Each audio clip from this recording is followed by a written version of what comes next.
All right, guys. So today we're going to be reacting to this segment on ESPN First Take. Are the Knicks closer to conference finals or a first round exit in the playoffs?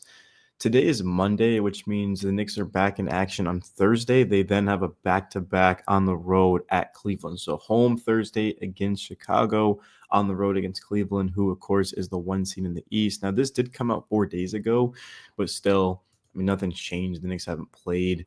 But just looking back on last season, the Knicks were not supposed to do much. Most people had them as a 500 team. And then they made the playoffs. And a lot of people, including most of the analysts, former players, had Philly beating the Knicks. And of course, New York, us, we ended up winning in 6 games. And in the second round, losing in 7 to Indiana. But for a 36-18 team, I feel like the Knicks are the most disrespected 36-18 team because Mitchell Robinson hasn't played all year. The OG recently got hurt. We haven't seen a fully healthy Knicks team, and this is the best record they had at the break in like 20 plus years. So let's see what Stephen A had to say. I do like Stephen A. I mean, as a fellow journalist major in college, like I got a lot of respect for him, but as a Knicks fan, I really don't. So that's why I'm kind of interested in hearing what he has to say. Now he's reacting to the game against the Hawks, where when overtime, Jalen Brunson hit the game winner. Knicks and Hawks have always had good games for years, as long as I can really remember. They've just gone back and forth in shootouts. So way more than 20. I thought that was our best record at the break. And like I said, over 20 years. Actually, the best since 1972, 73. For those of you that don't know, which I'm pretty sure everyone does listening, because you got to be a diehard Knicks fan. That was the last time the Knicks won the championship. And ESPN analytics with a 28% chance of making the conference finals, that seems pretty low if you think about it. I mean, the Knicks haven't beat Boston, so they shouldn't be over Boston. They did lose to the Cavs to start the year off. It was like right in the beginning of the season, but they did have a double-digit lead, and that was fresh off of a new team. Like, not even just the starters, but like a completely new team. The most wins since 1972, 73, and what would you even call this, a headline saying, are the Knicks closer to the conference finals or a first round exit? So if you look at the standings right now, and honestly, we don't even really need to react to this because it's pretty dumb. But I don't even have the standings pulled up. I'll pull them up right now. Let's just say hypothetically it started today. The Knicks are the 3rd seed, so they'd be going up against the 6th seed in the playoffs, which is the Detroit Pistons. Now that will change. But think about how disrespectful that is as a headline. So are the Knicks more likely to lose to the Pistons in the first round, the Magic, the Hawks, or are they more likely to go to the conference finals? So beat Cleveland or beat Boston. Now, right now, the Knicks would have to play Boston in the second round, which would not be ideal, assuming that the bracket goes the way I think it would. It could end up changing. But Indiana, Milwaukee, I mean, that's close, though. If you just take the top 4 seeds, Indiana would play Cleveland, New York would play Boston. It's just a lower seed. So if you'd have to kind of hope that things could go the Knicks' way. But I think the biggest thing is just going to be, I don't think the Knicks are catching Cleveland for the 1 seed. Maybe the Knicks end up falling a seed, but I don't think Indiana passes the Knicks. Like Mitchell Robinson's coming back very, very soon. OG will be back against the Bulls. So yeah, just more than likely the Knicks and Celtics will play in the second round, but somebody has to beat Boston. Boston's proven that they can blow out the Knicks. They can beat the Cavs. Like so Celtics have proven enough this season. They won the championship, but it's also just home court would be huge in that. But the Knicks did just lose by 30 at home against the Celtics, but no Mitch, obviously no OG, and they were without Holiday and Porzingis. But I think the playoffs, I know the playoffs is just a different animal because you have full preparation against one team. You're not catching them, of course. You played a team like the night before. You played a team 2 days ago. It's just that team. The Knicks, they constructed their team to be able to compete against Boston, but I just think the Celtics are just a better team. But the difference in that series is just going to be Jalen Brunson, man. Is he going to be able to replicate what he did in the playoffs last year? Because he was the best player on the floor in both of those series. He outplayed Embiid. Now, Embiid did average 32, but Brunson was putting up numbers we hadn't seen since Michael Jordan. And Indiana was obviously electric as well. Did have like a few duds too. But I think the reason why most people doubt the Knicks is because Brunson's size. He's only about 6'2", and that's in shoes. So he's just usually you don't see small guards be able to lead teams. Allen Iverson got a team in the finals at 6 foot. Isaiah Thomas back in the day, of course, was able to win some championships. Steph Curry, I would say, is the most notable guy, small guard who was able to lead teams. I mean, Steph's one of the all-time, top 10 greats to ever play the game. But Brunson, I mean, last year didn't have Randall, had an injured team and got them that far. What's he going to be able to do with Cat now? I mean, Brunson's being asked to do less, so I get the reasons to doubt the Knicks, but it'll be interesting to see what Stephen A. really even has to say. Like, I couldn't even fathom justifying the Knicks being closer to a first-round exit than the conference finals. Like, I had no issue with anyone saying the Knicks are going to lose in the second round of Cleveland or Boston, but the first round, I mean, the only teams that I think first, I don't even think that. Well, I'd give the Cavs a chance to beat the Knicks. I mean, they're 44-10, but I'd put my money on the Knicks. And if the Knicks do end up playing the Cavs in the second round, I'll literally put a lot of money on the Knicks winning that series, even if they don't have home court. But like those are the only two teams I can see legitimately beating the Knicks. Like a fully healthy Knicks is not losing to the Pacers. Last year they were decimated with injuries, and that went 7 games. And the Pacers are, I don't even think the Pacers are a better team this year. I think the Knicks are, like from where they were last year. Like the Bucks honestly probably could have a chance against the Knicks, but I mean Giannis and Dame just there's just not a lot of depth. Like first of all, I think Brunson and Cat is just as good as Dame and Giannis.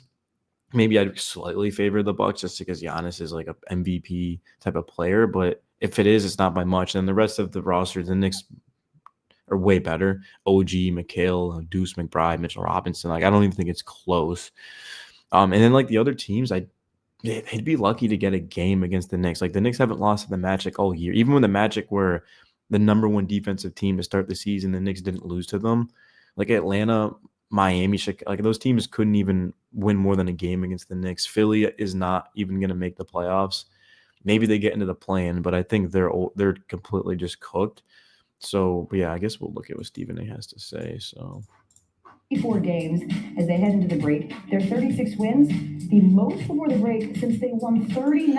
I think the audio is going to sound bad. What I'm going to do is I'm just going to watch this and then I'll just put his reaction to it and then I'll talk because I already know it's going to sound bad because my mic's set up to only hear what's in front of it. So I'll just watch this, I guess. In the 1972-73 season, Stephen A. wasn't even born then. That also is coincidentally the last time they won an NBA championship. So Stephen A., when you look at this Knicks team, would you say they're closer to being one and done in the playoffs or reaching the Eastern Conference Finals?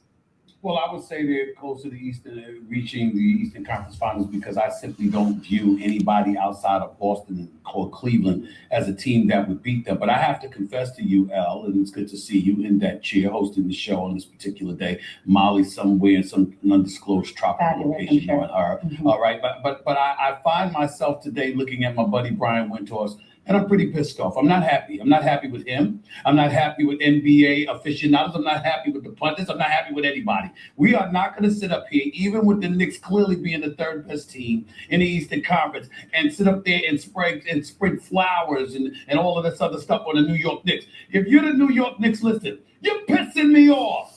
I'm really getting disgusted with this organization right now, okay? I understand that you went out there and you got Karl-Anthony Towns, who's been lights out. The brothers doing special things. I don't know. I don't really feel like listening to this. Basically, like how I look at it is the Knicks haven't had Mitchell Robinson all year.